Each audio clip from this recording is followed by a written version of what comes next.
So I just read this article in Up North News, and I think it's important for more people to get a look at this. Now, like I said before, I don't try to tell people who to vote for or how to vote. That's not my place. We all have to make that decision for ourselves. But I do think it's important to get other people's perspectives when we're making that decision. In this case, it's the perspective of a retired Army Lieutenant General, Ben Hodges. Now, in this article, Lieutenant General Hodges lays out a number of concerns he has with Trump, but I want to highlight just a few things. First, to give some good background, he says he's a Reagan Republican, that his family is Republican, that he is Republican, but that since Donald Trump started showing authoritarian tendencies, he can't get behind him.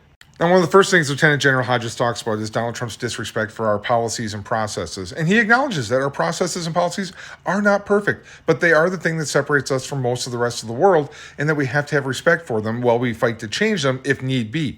And that Donald Trump's disrespect for them is very dangerous. It should be noted that this whole article isn't just Lieutenant General Hodges criticizing Donald Trump. He also points out some things that Biden-Harris administration did that was very good in his opinion, like passing the PACT Act. And there's a line here that I thought was really important. So we should not allow Republicans to grab the narrative that somehow they're the ones that are pro-defense, that they're pro-veteran, because actually they vote against veteran-friendly legislation all the time, like the PACT Act.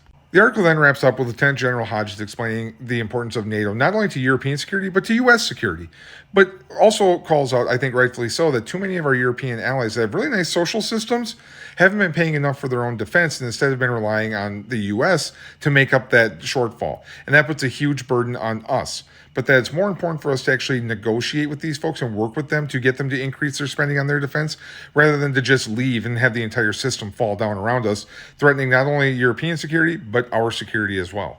Overall, I thought the article was incredibly compelling, and I thought it did a good job of laying out the case why so many Republicans or former Republicans are putting their country over their party, at least for this election.